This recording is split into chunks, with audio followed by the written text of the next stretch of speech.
as the continent seeks to assert a stronger voice on a global existential problem that it contributes the least to.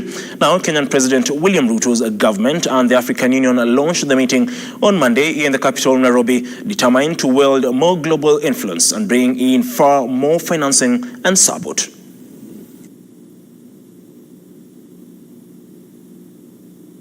State and government led by President William Ruto among hundreds of delegates who convened at the Kenyatta International Convention Center for the inaugural African Climate Summit.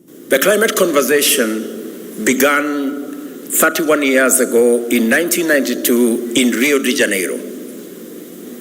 But this is the first African summit 31 years later.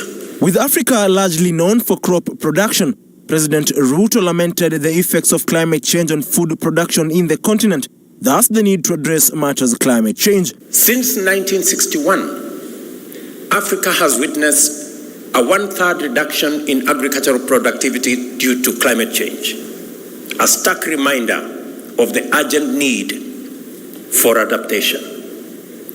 Yet, much of the world is just waking up to the merits of restorative agriculture, a practice that already resonates with African farming practices. With the summit aimed at advocating for the use of renewable energy, President Ruto hinted at the continent being able to satisfy all its energy needs using renewable energy. The continent has enough potential to be entirely self-sufficient with the mixture of wind, solar, geothermal, sustainable biomass, and hydropower.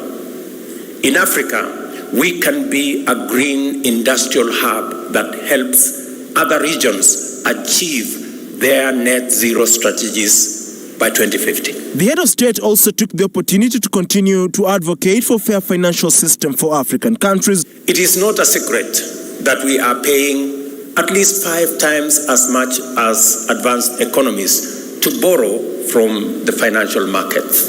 It's a fact, documented. We should develop effective policies and regulations that catalyze investment and entrepreneurship and unleash the creativity of local business. We must transform Africa's resource wealth from mere potential into real opportunities by directing large-scale investments that will actualize the possibilities that exist and await our citizens in present and in future generations. African Union representative Joseph Fasako, on her part, called on African countries to be on the forefront in battling climate change, despite other continents accounting for more emissions than Africa. We are not isolated. We are following the global agenda. Although we are not the polluters, our responsibility is just 4%, but we cannot isolate because the climate issue, it's really affecting all of us globally, the planet, and we need a sound planet for the next generation. Ian Keitane, Look Up TV.